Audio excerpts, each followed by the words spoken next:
Meu nome é Alexandre, eu sou psicólogo clínico. Eu queria discutir com vocês, aliás, conversar com vocês a respeito de um tema que provavelmente todo mundo já ouviu falar, né? Ou já usa inclusive no seu cotidiano, que é como controlar esse estresse. O que é o estresse? Né? De alguma forma você já deve usar esse termo como um bordão, um termo chavão, né? Tipo, não me estressa, não me incomoda que hoje eu estou estressado, não é mesmo? A gente geralmente acredita que o estresse, ele nada mais é, né, que uma irritação que a gente tem, né? Um momento que a gente está irritado. Queria começar esse bate-papo falando para vocês que o estresse nada mais é que um mecanismo de defesa totalmente saudável e natural do organismo. É meio estranho falar dessa forma, né? Mas eu vou explicar para vocês ponto a ponto. Queria já, desde agora, combinar uma coisa com vocês. A hora que vocês quiserem tirar qualquer dúvida, não esperem, podem me interromper na hora para discutir, tá? Podem fazer qualquer pergunta. Podemos combinar assim? Tá ok. Para falar sobre como a gente controla esse estresse, temos que antes definir o que é realmente esse estresse, né? Como que funciona esse estresse? Vamos tentar imaginar o homem primata, ou de repente, o homem tribal. Né? Que é assim, como que a gente começou a criar ou a desenvolver os nossos primeiros mecanismos de defesa. Né? Vamos imaginar esse homem primata, né? O homem das cavernas, ou de repente o índio, por exemplo, que é o nosso referencial mais próximo. Nessa época nós tínhamos vários rituais, né? Que hoje ainda a gente tem. Por exemplo, o ritual de passagem. Quem aqui nunca passou, né, por uma morte na família, uma morte na família de alguém? Aí todo mundo chama, aí a gente vela o corpo, nós choramos, tentamos relembrar, né, os momentos bons que essa pessoa teve. Tem também o ritual de nascimento. Todo mundo aqui tem filhos, né? Quem tem filhos? Todo mundo, né? Esse pessoal mais velho. É um ritual. A gente acorda, a gente liga para todo mundo, né? Manda mensagem dizendo é menino, é menina, e todo mundo vai lá, né? Para prestigiar aquela criança que está nascendo. Aí dão presentes, parabenizam o casal. Mesmo assim, é engraçado que a gente parabeniza, mas quem tem que ter os parabéns é a criança, né? Porque a criança nasceu, né? Mas a gente parabeniza. Esse é um ritual. Mas tem um ritual que hoje em dia a gente quase não usa, que é o ritual da maioridade. Hoje nós temos as leis de maioridade, então a gente já sabe exatamente que com 18 anos a pessoa é de maior, né? Mas nessa época era bem diferente. Vamos tentar imaginar que num povo tribal, essas pessoas eles tinham uma relação diferente com as coisas. Num povo tribal, uma pergunta: qual que é o principal meio de subsistência de um povo tribal? Caça, exatamente. Já que é o principal meio de subsistência, qual que é o cargo, ou seja, a função mais importante nesse grupo? Caçador. Obviamente quem caça mais tem mais prestígio, né? Então vamos imaginar um ritual de passagem da seguinte forma. Já que a função mais importante é a função do caçador, então obviamente para ele se tornar um homem, ele tem que ser reconhecido pelos demais. Ele é reconhecido pela função mais importante do grupo, que é a caça.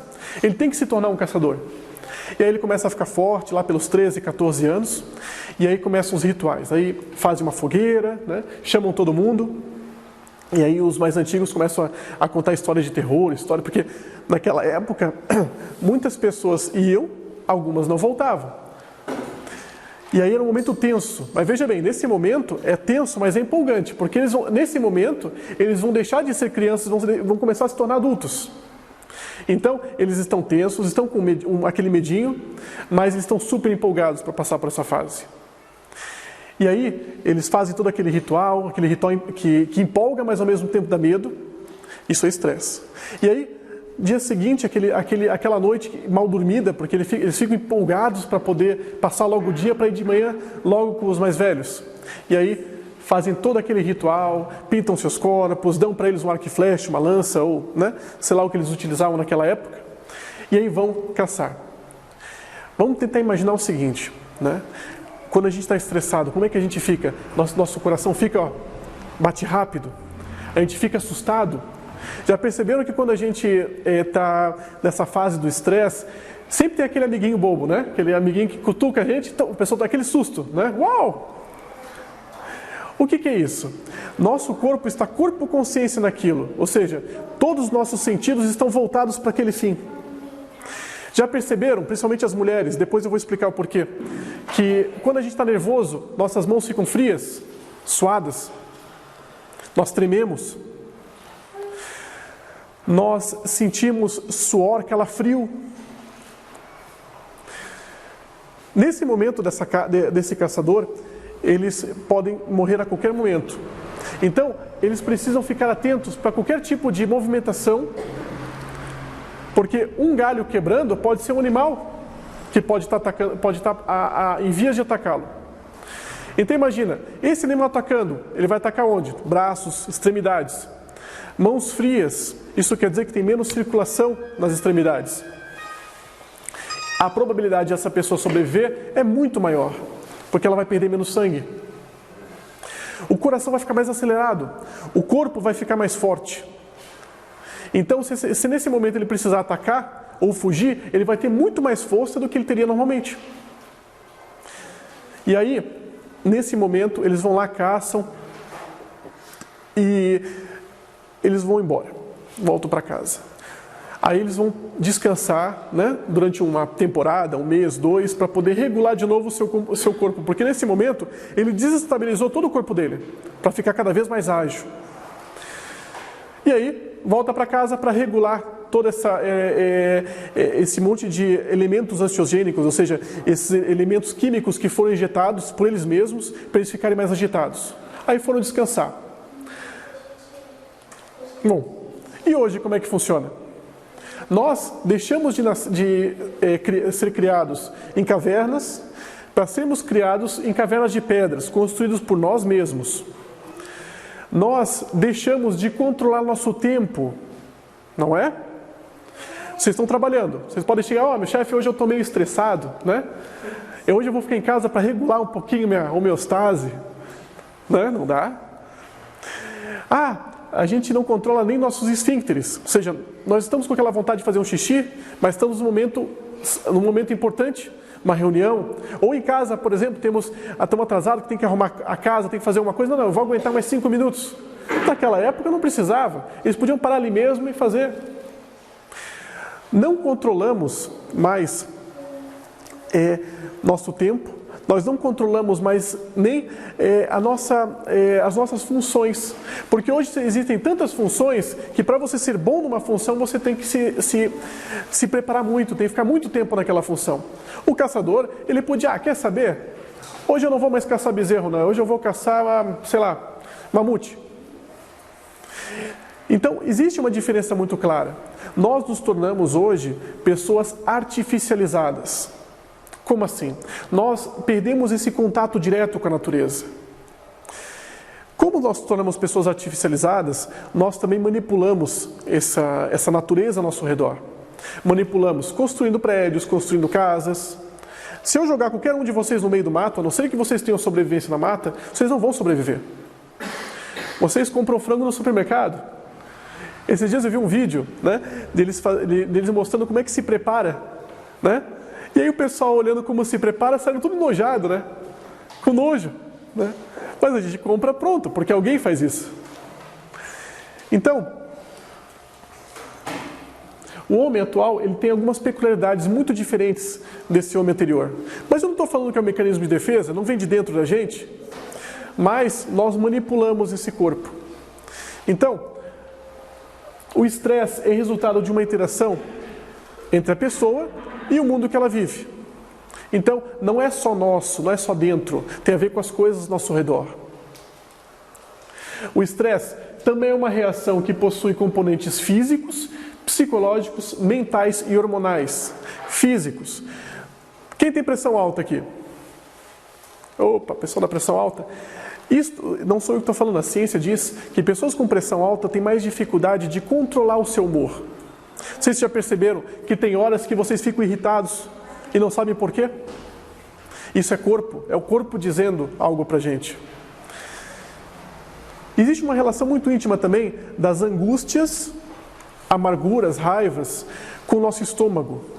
Não sei se vocês já perceberam, aquele dia que vocês estão irritados, aquela raiva, vocês sentem aquela gastritezinha, aquela queimação, aquela dor de ombro, né? Quem aqui não conhece a Maria das Dores? Né? Conhece, né?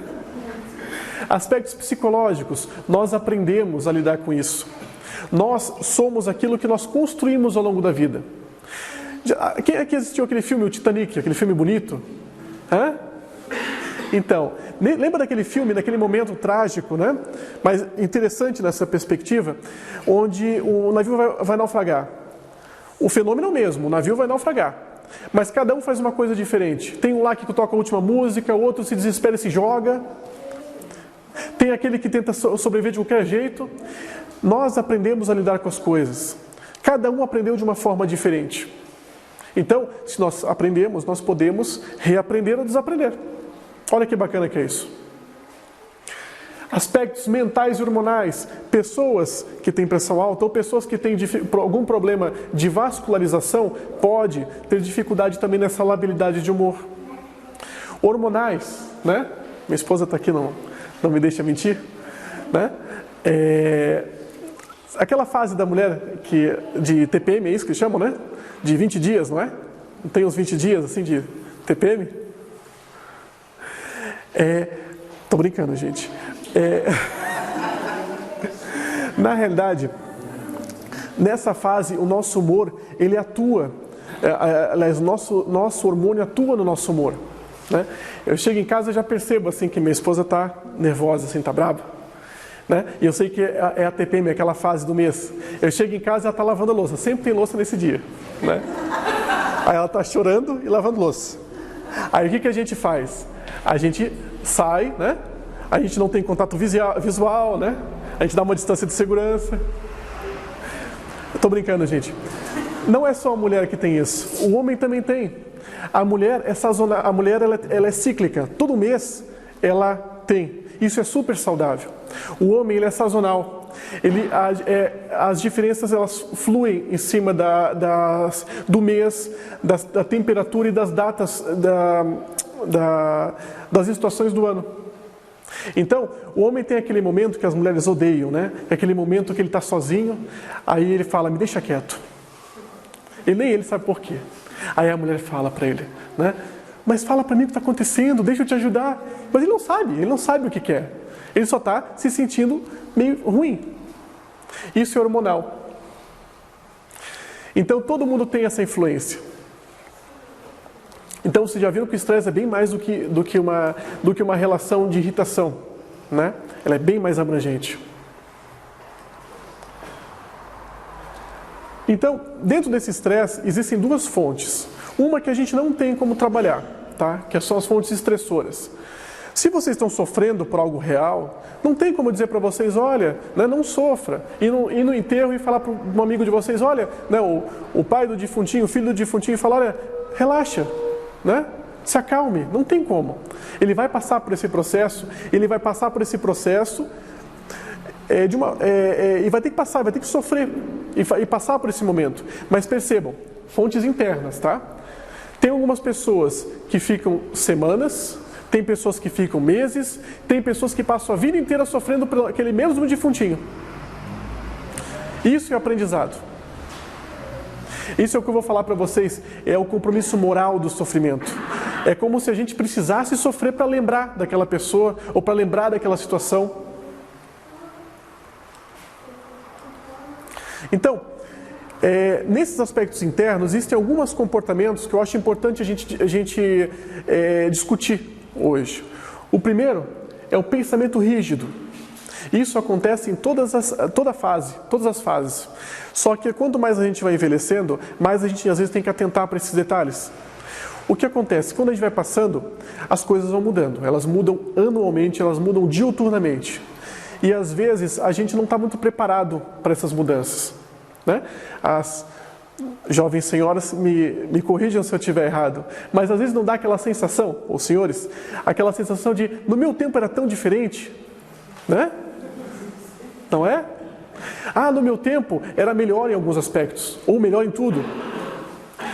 Não é só com vocês. Esses dias eu estava pensando, inclusive, eu estava lembrando desse grupo novo, desses jovens, né? Eu tenho umas bandas novas chamada, você não me deixa mentir, Fiuk, Restart, né? Esse pessoal que usa roupa colorida, né? Eu olhei, mas que ridículo, né?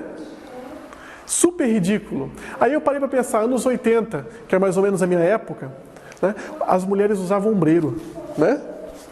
E aquele cabelo de cachopa, ridículo, né?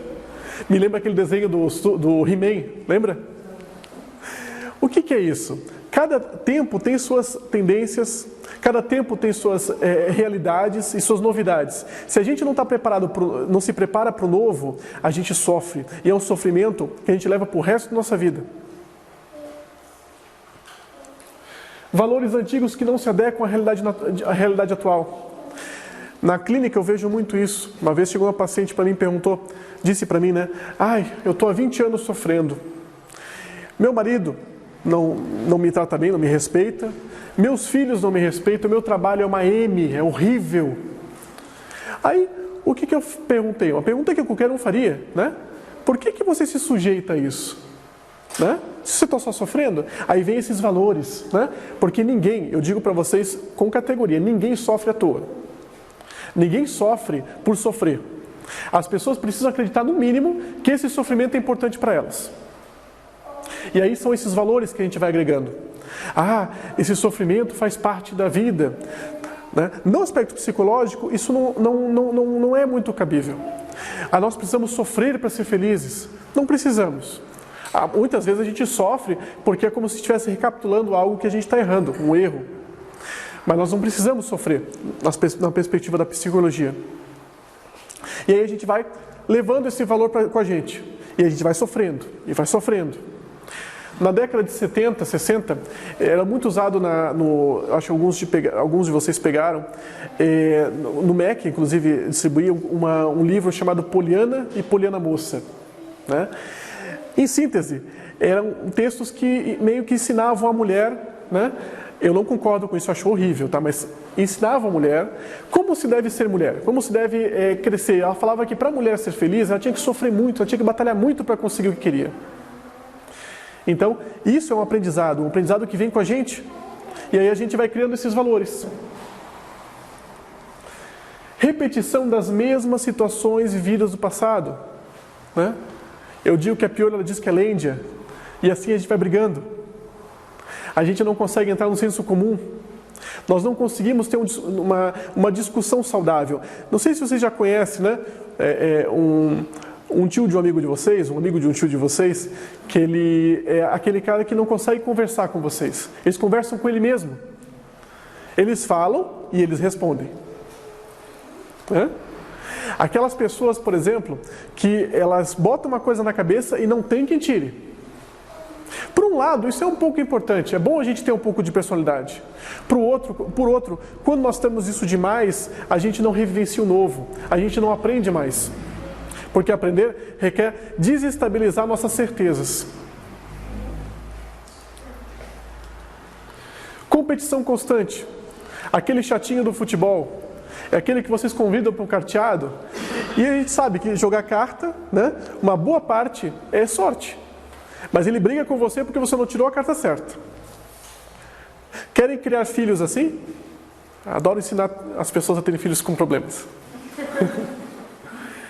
Competidor constante. É muito fácil. Chega a criança, lá pelos seus 3, 4 anos, começa a desenhar, né? O desenho para a criança é muito importante. É a forma que ela consegue, que ela começa a desenvolver seus primeiros poderes. Então o desenho para a criança é como uma grande obra para um adulto. Então ela desenha e entrega para os pais com aquela satisfação que elas conseguiram fazer uma realização da vida delas. Aí entrega, correndo, pai, mãe, toma aqui. Aí o pai olha, ou a mãe olha, né? Podia ter melhorado aqui. Aí ele começa a crescer. Aí ele começa a ser avaliado por nota. E aí ele tira 7, mas aquele 7 suado. Aí o que os pais dizem? Podia melhorar, podia ser 10. E aí ele começa a desenvolver uma certeza, um valor. os meus padrões não estão corretos.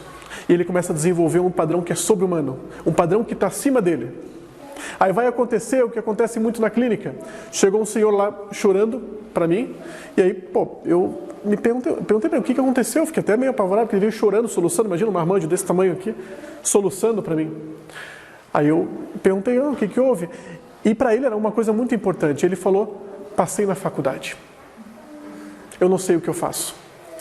Porque pessoas que competem constantemente, elas não celebram as suas conquistas, porque as suas conquistas não são conquistas. Elas não conseguem entender que aquilo é uma conquista dela. Tem alguma coisa errada, porque o chão delas está pautado em coisas que elas não vão conseguir. E aí elas sofrem o resto da vida fazendo coisas interessantes. A sociedade adora. Porque essas pessoas são bem qualificadas no trabalho, são pessoas bem requisitadas, só que são pessoas que estão sofrendo diuturnamente. Pressa como modo de viver. Gente, a vida de vocês está ganha, eu tenho mais o que fazer. Eu estou perdendo tempo, tempo é dinheiro. Tem pessoas que chegam no final de semana, eles ficam agoniados, ficam ruins, se sentindo mal, porque tem tanta coisa para fazer no trabalho que o final de semana é perda de tempo. E eu digo para vocês, quem não aprendeu a curtir o final de semana, não vai ter um trabalho de qualidade. E vice-versa. Nós temos várias facetas e eu vou passar isso para vocês. Expectativas impossíveis de serem preenchidas. Pessoas que acreditam que precisam fazer algo sobre-humano. É aquele marmanjo que eu falei que estava sofrendo. E estava sofrendo. Ele não sabe o que fazer. Ele passou na federal. Imagina, isso é a realização de uma vida, não é? Mas enquanto está todo mundo soltando foguete, ele está chorando. Porque ele não sabe mais o que fazer da vida dele. Essas expectativas são complicadas. A criança, ela desenvolve muito rapidamente isso, dependendo da educação que ela tem. O adulto, quando desenvolve isso aqui, ele sofre todos os dias. E ele não vai sofrer sozinho, porque a gente não sofre sozinho. Nós fazemos questão de sofrer fazer as pessoas ao nosso redor sofrer também. Inabilidade de perdoar e esquecer o passado. Gente, perdoar, a gente não perdoa pra gente. Aliás, não perdoa para os outros, nós perdoamos pra gente. Nós perdoamos para nós nos sentirmos bem. É como se a gente estivesse do lado de uma fogueira em brasa. Aí passa aquela pessoa, aquela situação que a gente odeia. Aí a gente pega aquela fogueira em brasa e pega uma pedra e bota na mão e se queima. Toda vez que passa aquela pessoa. É como também, vamos tentar imaginar. Você odeia uma pessoa e para você odiar, tu tem que se lembrar dela. Né? Aí ela dorme com você. Passa um final de semana com você. Aí eu pergunto para vocês, isso é uma relação de amor ou de ódio? Esse é o compromisso moral com o sofrimento. É como se para a gente viver, nós temos que manter o sofrimento próximo da gente. Eu, sinceramente, eu só quero manter na minha mente coisas que me fazem bem.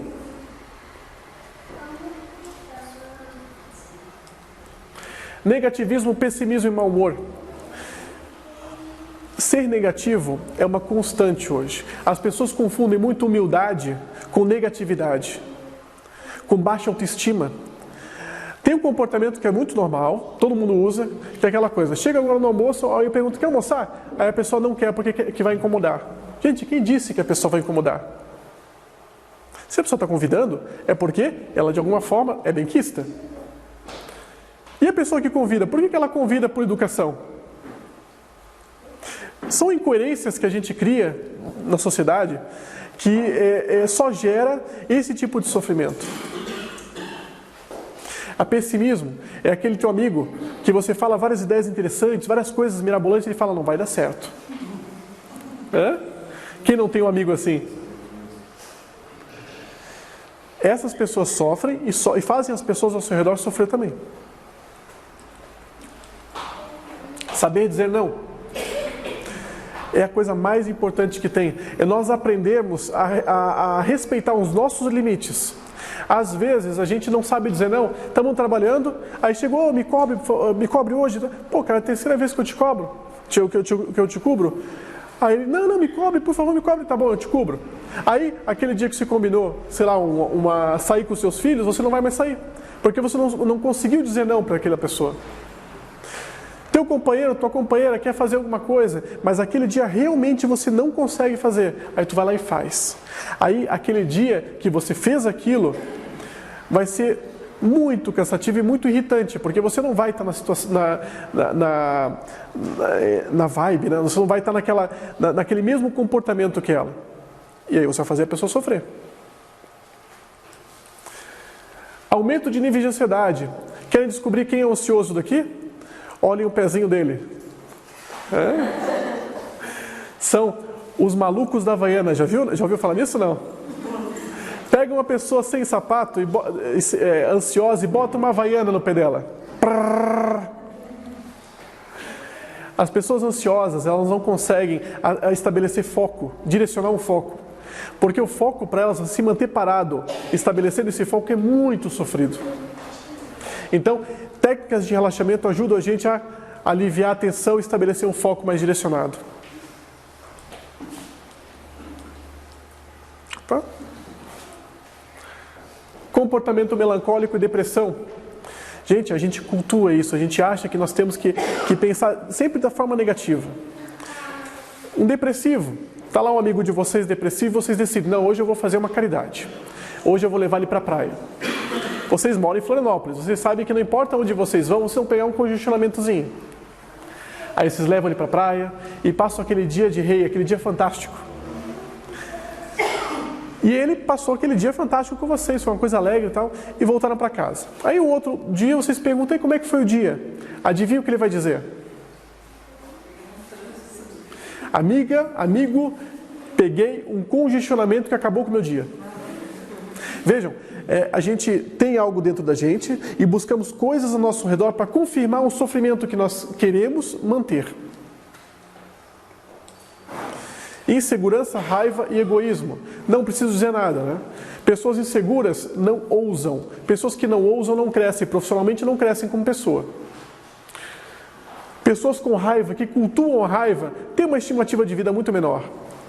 É uma pessoa que não consegue se relacionar saudavelmente com as pessoas. Pessoas egoístas são pessoas que não conseguem ser líderes. Porque o líder, ele precisa delegar função. Ele precisa confiar no outro. Egoístas não confiam. Isso tudo, gente, gera estresse. São comportamentos que nós temos no nosso cotidiano que geram estresse. Mas eu ainda não falei no estresse propriamente dito. Eu falei no que gera. Hoje a ciência descobriu que existem 4 níveis de estresse. Lembra do primeiro, do homem primata? Aquela empolgação? Esse é o estresse positivo, é o estresse bom, é o estresse que faz a gente ir para frente. Só que, como eu falei para vocês, nós somos seres artificializados. Nós mudamos nosso comportamento ao nosso prazer ou a nossa conveniência. E aí nós geramos 3 níveis que são super nocivos para a gente. Eles são a fase de alerta, que é a fase boa, fase de resistência, fase de quase exaustão e exaustão.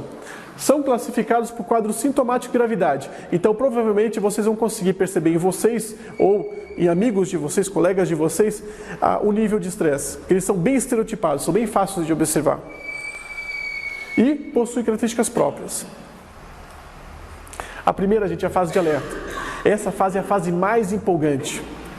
Nessa fase, a pessoa não consegue dormir direito. É aquela pessoa que está chatinha, você vai dormir, né? Quem é casado sabe. Aí a pessoa está empolgada e ela começa a querer falar contigo antes de dormir. E não para. Ele vira um verdadeiro touro de procriação. A libido dele vai lá para cima. Nesse momento, todo o corpo e consciência dele está voltado àquele fim. Então, ela não consegue, às vezes, estabelecer um outro tipo de foco. Você vai conversar com ele e vai falar sobre aquele assunto que deixou ele empolgado. Grande produtividade. Nesse momento, se for no trabalho ou se for em sobre aquele motivo, ele pode virar a noite fazendo, que ele não vai se importar nem um pouco de fazer. E ele faz. Tenso, coração disparado, sudorese. Lembra do homem primata? Sem fome, a pessoa chega a perder a fome. O metabolismo dele está mais acelerado, ele chega às vezes até a emagrecer. Respiração, libido alta, muita energia. No todo, o organismo reage em uma perfeita união entre mente e corpo. A atenção do corpo encontra correspondência com a mente. Mas aí o que acontece? Nós não podemos descansar depois. Nós trabalhamos 5 dias e descansamos 2. Nosso organismo não funciona dessa forma. E aí a gente vai ter que forçar esse momento de produção o máximo que a gente puder. E aí o organismo diz para você, espera lá, não é bem assim, está na hora de você relaxar, descansar. Qual que é o principal sintoma dessa segunda fase, que é a fase de resistência? É dificuldade na memória e uma dificuldade, é uma sensação de que está doente, mas não está. Parece que está resfriado, né? O discurso é egocêntrico. Você conversa com a pessoa, ô Tonico, como é que você está? Eu estou meio esquisito, estou meio doente, não sei. É nessa fase que você pensa, eu acho que eu vou comprar uma agenda. Que eu não estou conseguindo mais decorar números. Vocês pegam o telefone, decora rápido, sabe? Na memória de curto prazo, você não consegue. A libido começa a voltar ao usual. A pessoa fica cansada, o discurso egocêntrico e prolixo, gosta de falar muito sobre si. Produtividade e a criatividade volta ao normal, ao usual, e o cansado e a memória começa a falhar. Mesmo não estando com alguma doença, ainda o organismo se sente doente. Mas, espera lá, né? Isso é frescura, isso vai passar, é uma fase, e a gente força mais um pouco, porque nós temos que dar nosso máximo, o máximo de tempo possível. Eu falo no trabalho, gente, só por uma questão de conveniência. O grande índice de pessoas que sofrem de estresse são as mulheres donas de casa. Porque as mulheres donas de casa têm que fazer muito mais função do que muitas vezes o homem na rua. Então, é uma questão só de conveniência. E aí, você entra numa outra fase, se você força mais, que é a quase exaustão. Você começa a ficar com insônia, mas não pela empolgação, mas é pelo sofrimento daquilo que você tem que fazer. Você começa a querer fugir das situações. Naquele dia de trabalho, ou naquele momento que te estressa, você quer fugir. No relacionamento, quando a mulher ou o homem estão estressados nesse ponto, o homem ou a mulher começa a desenvolver ódio do outro. Um ódio que ela não pode falar, claro, porque ela nem sabe porquê, mas ela desenvolve ódio, raiva. Ela não quer a presença desse outro. No trabalho, ela não quer a presença. O pessoal faz aquela festinha de aniversário para comemorar. Cadê o funcionário? Sumiu. A vida começa a perder o brilho, a pessoa começa a entrar em depressão. Tudo começa a ficar meio sem graça. Nosso corpo começa a sentir de fato. Aquela sensação de doença vira doença. Nós começamos a ter gastrite, começamos a ter dor de cabeça, enxaqueca, problemas de dor, porque quando a gente está estressado, nós contraímos muito nosso ombro. Dor de ombro, dor muscular, dor no joelho, pessoas com acima de 40 anos. Cansaço, desgaste físico, pouco ou nenhum interesse sexual, somatização. Memória debilitada, problema ginecológico nas mulheres. As mulheres podem desenvolver corrimento nesse momento de estresse. Todo organismo se sente mal. A ansiedade passa a ser sentida quase que todo dia. Mas, ainda assim, é frescura, é uma fase, vai passar. E aí a gente força mais um pouquinho esse estresse. Aí o que acontece? A gente entra nessa última fase, que essa última fase, psicólogo, gente, não dá conta. O médico, mais ou menos. No Hospital Caridade, que é onde eu fiz o estágio, eu vi gente morrendo nessa fase de estresse. Então essa fase é uma fase muito crítica. É uma fase que aquela gastrite, aquela sensação de doença, viram doença. Viram úlceras pépticas, viram problemas cardíacos, palpitações, viram problemas, inclusive, de artrites, e desenvolvem problemas que não são só de fundo emocional, são de fundo físico, mas intensificam. E aí a gente sofre muito. A Lélia Dort, por que você acha que uma pessoa fica na vassoura lá, direto? Até ela chegar a perder a função da mão, ela já sofreu muito. Psicologicamente falando, acontece da mesma forma. Desgastado e cansado, doenças graves podem aparecer. Não há como resistir ao estresse. A libido fica seriamente prejudicada. A pessoa necessita de ajuda médica e psicológica para se recuperar. Em casos mais graves, pode ocorrer a morte. Mas, gente, se vocês estão aqui, vocês não passaram da fase de resistência. Então vocês estão muito bem, tá? Mas ainda não se falei, como é que a gente vai tratar isso tudo, né? Existem várias formas de tratar isso tudo, né? Um amigo meu mandou para mim uma foto dizendo que é daquele jeito que ele trata o estresse, tá?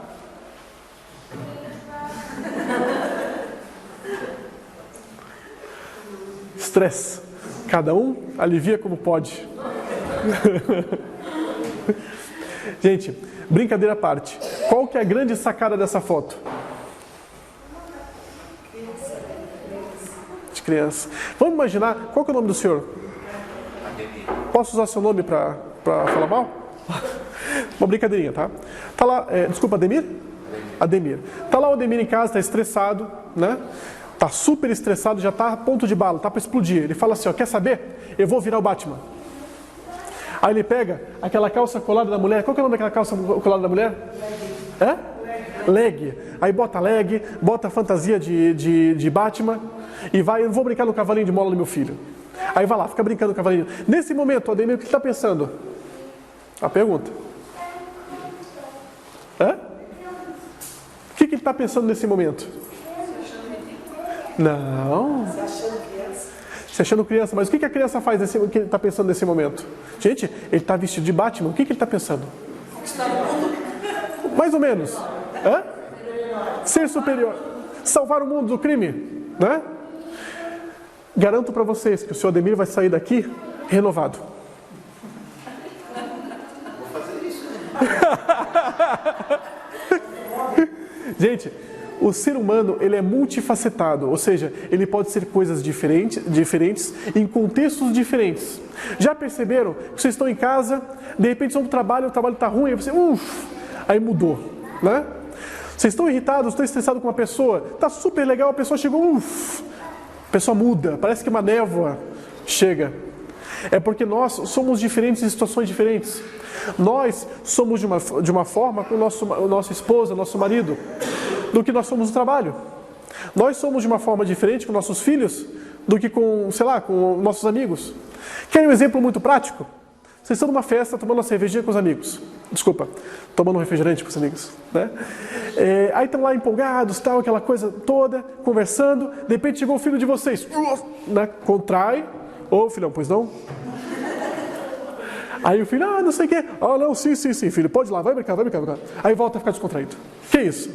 São duas facetas. Uma faceta, filho, né, pai. A outra, que é lazer. Você percebe que isso é uma coisa muito clara. Se nós sabemos isso, nós podemos usar isso a nosso favor. Nós podemos converter um estresse ruim em um estresse bom. Desde que nós aprendamos a privilegiar essas facetas. Então, gente, o estresse é algo muito global. Então, se é algo global, nós podemos utilizar também uma frase, que hoje é uma frase do momento, que é qualidade de vida. Gente que não se estressa, as pessoas têm qualidade de vida. Mozinho, você pode, por favor, pegar um papel para mim e as canetas? Dá um papelzinho e uma caneta para cada um. Vamos fazer uma técnica rápida para ver como é que está a nossa qualidade de vida hoje?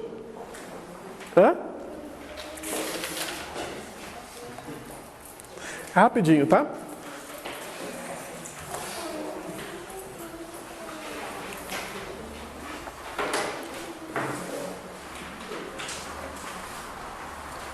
Gente, a caneta é daquela marca 2V, tá? Depois eu tenho que devolver a caneta.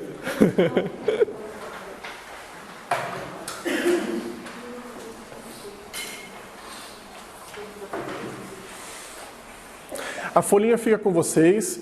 As informações são sigilosas, tá? Então podem ser bem sinceros na folha.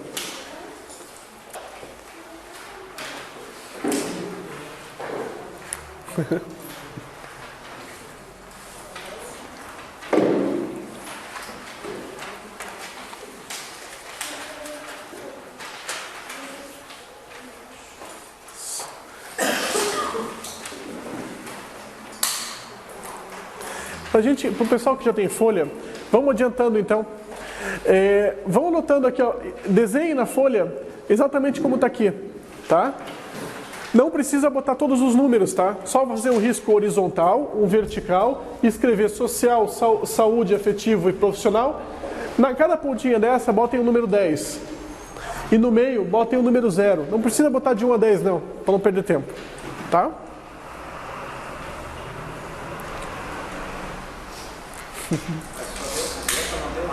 Oi? Não tem problema, não. Esse garoto é bom. Hã? Não quer fazer nada mais ou menos. Isso é show de bola. Tem que escrever os nomes. Não. É os nomes: saúde, afetivo, profissional e social. Tá? Alguém está precisando de caneta? Todo mundo está com caneta? Tá.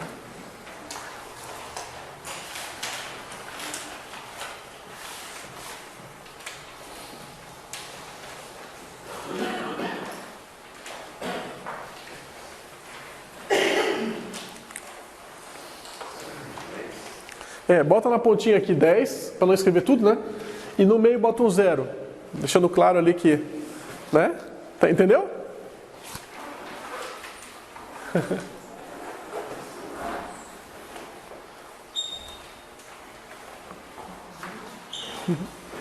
Todo mundo já fez? Isso. Meio 0. Todo mundo já fez, né? Vamos pensar agora, gente, vamos pensar aqui vamos vir aqui para saúde, tá? Saúde, vamos pensar como está a nossa saúde hoje. Perguntas que a gente tem que se fazer. Como que está a nossa saúde? Nossa saúde, nós estamos satisfeitos com a nossa saúde? Nós temos alguma doença que nos inviabiliza, ou seja, nos cria dificuldades para fazer coisas que a gente gosta? Nós estamos insatisfeitos com o nosso corpo, desde que a insatisfação seja algo de saúde, não algo estético. Como que está a nossa saúde hoje? Se dê uma nota e faça um risquinho aqui, ó, qualquer lugar aqui, onde representa 10 é o bom, é ótimo, e 0 é nada. Botem uma notinha para vocês e façam uma bolinha ou um risquinho.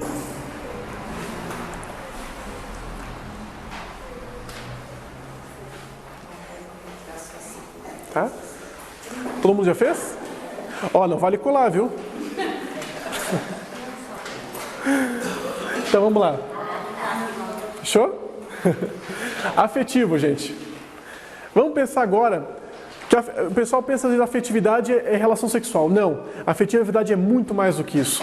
A afetividade é o nosso raio de afetividade. Já perceberam que tem pessoas que são verdadeiros homens-polvo, né? Eles não conseguem cumprimentar você sem ter que te abraçar. Hã? Já pegaram um vendedor de carro assim, ou um vendedor assim? Vem conversar contigo, abraça assim. É horrível para mim. Mas tem pessoas que gostam. Tem pessoas que cumprimentam e parece que não encostam em você. Já perceberam? Alguns médicos, por exemplo, vai cumprimentar, ele pega na pontinha do dedo assim, né? Isso quando você bota a mão, senão nem cumprimenta. Como é que está o seu raio de afetividade? Você sente falta do toque, do contato físico? Você se sente satisfeito com o contato físico que você tem hoje? Você dá o contato, porque às vezes é difícil para a gente dar esse contato para o outro. Dê uma nota de 0 a 10 e faça um risquinho.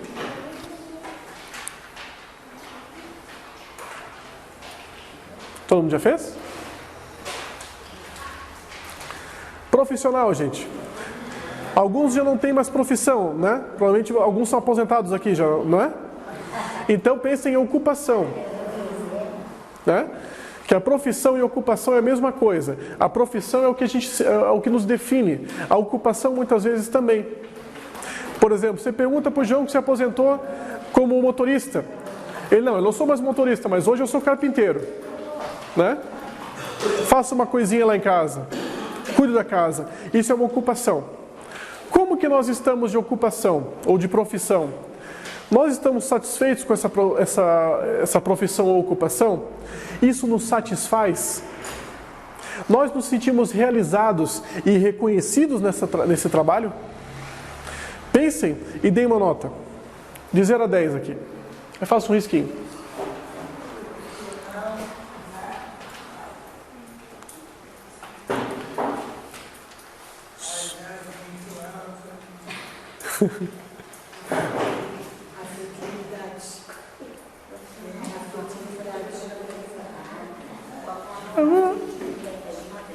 Vamos lá. Social, só para finalizar, tá? Social, como é que nós estamos com nossas relações sociais? Final de semana, ficamos em casa? Nós saímos com nossos amigos? Recebemos ligações dos nossos amigos? Nós nos doamos para os nossos amigos, ou seja, a gente liga querendo saber dos amigos, querendo estar próximo das pessoas. Dê uma nota para isso. Faça um risquinho.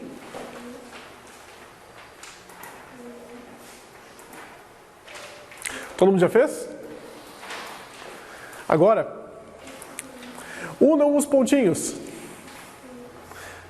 Unam social com saúde, saúde afetiva, afetivo profissional, profissional social.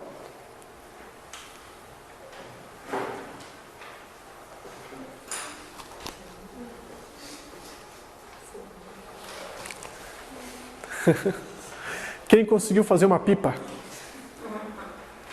Hã? Mais ou menos, uma pipa meio... andando só para a esquerda, só para a direita. Ou um quadrado perfeito. Quem conseguiu fazer um quadrado perfeito aqui? Cara bom. Hã? A ciência diz que para boa qualidade de vida, ela está muito mais relacionada com o equilíbrio e a intensidade desses três quadrantes do que propriamente o excesso de um ou a falta de outro. Porque às vezes a gente acha que muito dinheiro é bom, ou uma profissão muito boa é bom, ou muita afetividade é bom. Não. Quanto mais você tiver de todos em equilíbrio, mais saúde você vai ter. Então, olhem nessa fichinha o que está faltando na vida de vocês e marquem um horário a partir de hoje para modificar esse comportamento. Marquem o horário, porque para nossa mente, dizer que a gente vai mudar é o mesmo que nada. Nós precisamos programar nossa mente a preparar ela a tomar decisões, da mesma forma que nós tomamos decisões no cotidiano. Então marquem um horário, marquem um dia, e a partir desse dia vocês mudem, que vale a pena para ser feliz. A ciência também disse, hoje, que existem 4 frentes essenciais para o tratamento desse estresse. A primeira é incentivo à atividade física, fazer academia, ou exercício físico, seja ele qual for. Técnicas de manejo de estresse, gente, relaxamento. Aprender a controlar as suas emoções, aprender a compreender os seus comportamentos. Às vezes, nós fazemos coisas muito incoerentes e a gente nem percebe. Percebendo isso, nós conseguimos modificar metade do nosso sofrimento.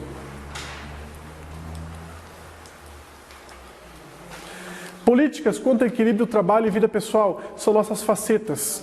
Nós temos que privilegiar. Momento com nossos filhos é o momento dos nossos filhos. Momento do almoço é nosso momento de almoçar.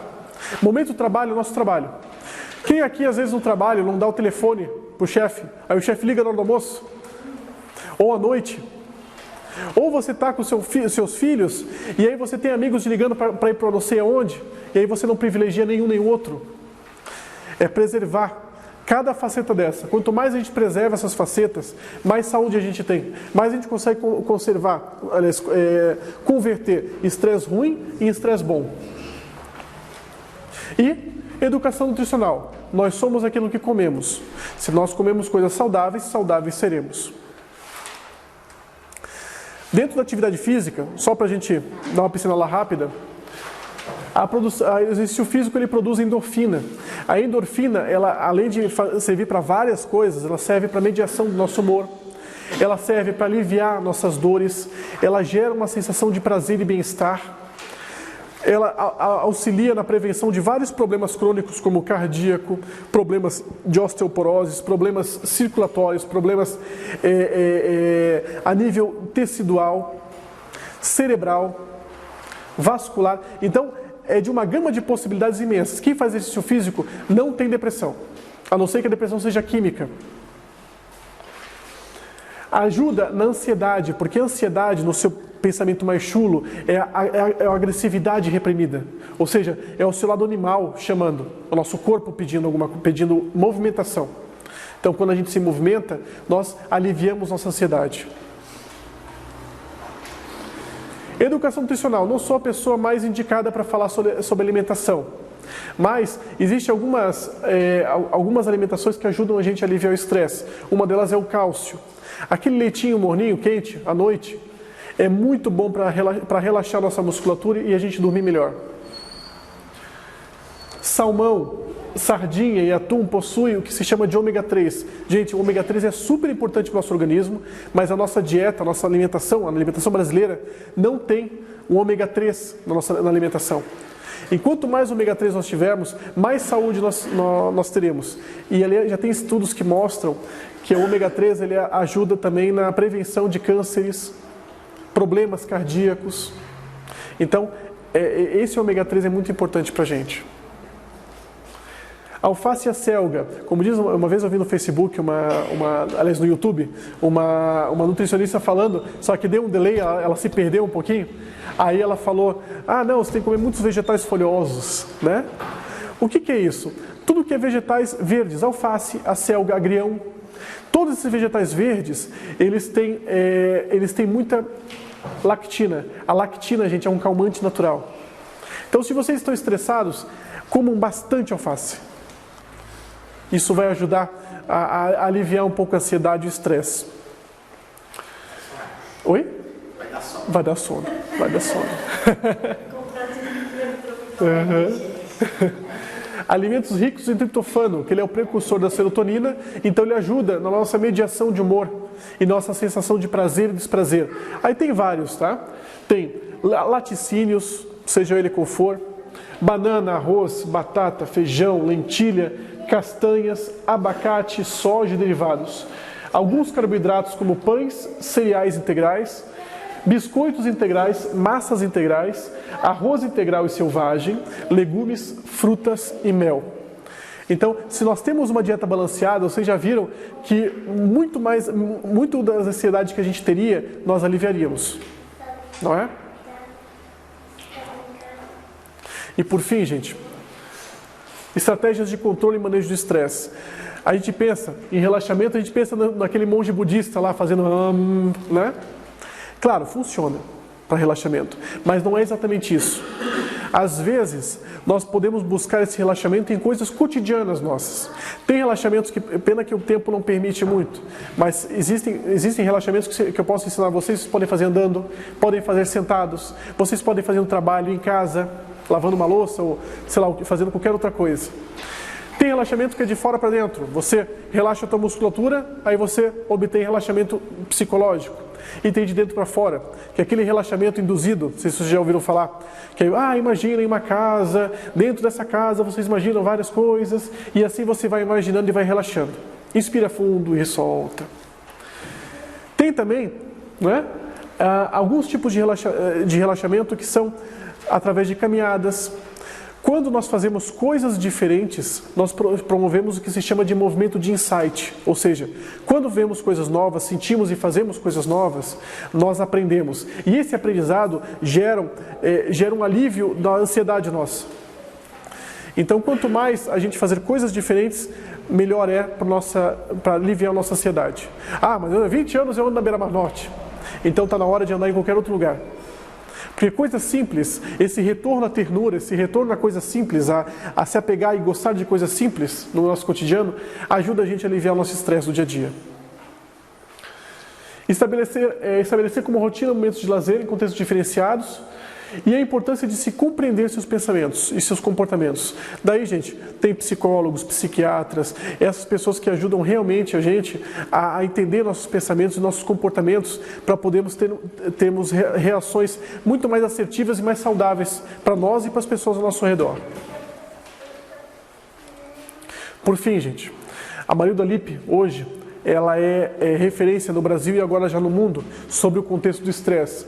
E ela fala, para finalizar, o seguinte: é impossível eliminar o estresse de nossas vidas. Ela existe em tudo e em todos. Não tem como eliminar. Podemos, porém, evitar que se torne excessivo através de algumas medidas, que incluem uma mudança na nossa atitude perante os eventos corriqueiros inesperados da vida, atrelado a um regime alimentar anti-estresse, exercícios físicos e relaxamento. Então, gente, muito obrigado pela presença. Muito obrigado pela atenção de vocês foram ótimos, tá? Precisando de qualquer coisa, meu telefone, né? É 9915-896. Temos a clínica da Trindade, né? Que está afiliada ao Mais Saúde, né? Vocês podem entrar em contato com a gente e muito obrigado.